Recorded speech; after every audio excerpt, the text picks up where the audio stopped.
Cheese pasta ఎలా తయారు చేసుకోవాలో 5 మినిట్స్లో నా స్టైల్లో చూపిస్తా, చూసేయండి. హాయ్ అండి, నేను ఈరోజు పాస్తా చేస్తున్నాను. ఇదిగో పాస్తా తీసుకున్నా. ఇది పాస్తా మసాలా అనమాట. చేసేకి నేను ఇవన్నీ తీసుకుంటా. ఇది బటర్ అనమాట, ఇది చీజ్, పచ్చిమిర్చి, ఆనియన్స్, మైదా ఒక స్పూన్ తీసుకుంటాను. అదిగోండి బటర్ డబ్బా, ఇది చీజ్ ప్యాకెట్. ఇంకా ఆల్రెడీ వాటర్ వేడి పెట్టుకున్నాను. వేడి అయిన తర్వాత ఇవి దీంట్లోకి వేసి ఉడికించుకుంటా. ఇది పోపు పెట్టుకున్నా, అన్ని పోపు వేసి అప్పుడు మీకు చూపిస్తాను. కొద్దిగా ఆయిల్ వేసుకోండి, సాల్ట్ వేసుకోండి. వాటర్ ఉడుకుతున్నాయి చూడండి. ఉడికేటప్పుడు నీళ్ళు మరిగేటప్పుడు పాస్తా వేసుకోవాలా. సిమ్లో పెట్టుకొని తక్కువ టైంలో ఉడికించుకోవాలి. అదిగోండి ఇంకొక బేల పెట్టుకున్నాను. ఇప్పుడు బటర్ వేసుకుందాం. బటర్ వేసుకున్నా చూడండి.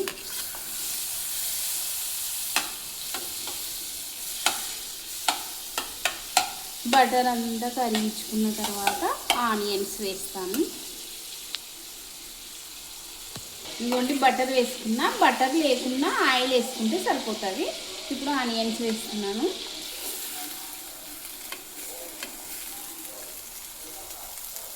ఆనియన్స్ బాగా రెడ్గా అయిన తర్వాత మళ్ళీ పచ్చిమిర్చి వేస్తా. ఉల్లిగడ్డ రెడ్గా అయినాక ఇంకా పచ్చిమిర్చి వేసుకునేది. క్యారెట్ ఉంటే క్యారెట్ కూడా వేసుకోవచ్చు, కానీ మాకు క్యారెట్ వేసుకోవడం ఇష్టం లేదు, అందుకనే నేను వేస్తలేను. ఏమన్నా వెజిటేబుల్స్ కూడా వేసుకోవచ్చు దీంట్లోకి. ఒక స్పూన్ మైదా వేసుకుంటున్నా.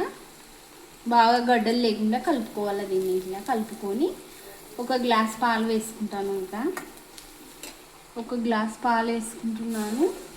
పాలు వేసి మంచిగా కలుపుకుంటున్నా. నేనైతే ఇట్లనే చేస్తాను, మీరు ఎట్లా చేస్తారో కమెంట్ చేయండి.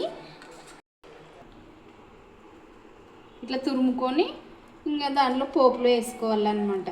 ఇప్పుడు చీజ్ వేస్తున్నా చూడండి. తురుముకున్న చీజ్ ఇది ఇట్లా వేసుకొని మొత్తం ఇట్లా కలిపేసుకోవాలి. ఇప్పుడు పాస్తా మసాలా వేస్తున్నా. మంచిగా ఇట్లా మిక్స్ చేసుకోవాలి, మసాలా అంతా కలిసేటట్టు.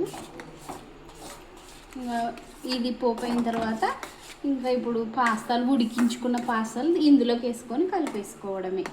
ఇప్పుడు పాస్తా వేస్తున్నా చూడండి. ఉడికించుకున్న పాస్తా వేసి మంచిగా మిక్స్ చేసుకోవాలి.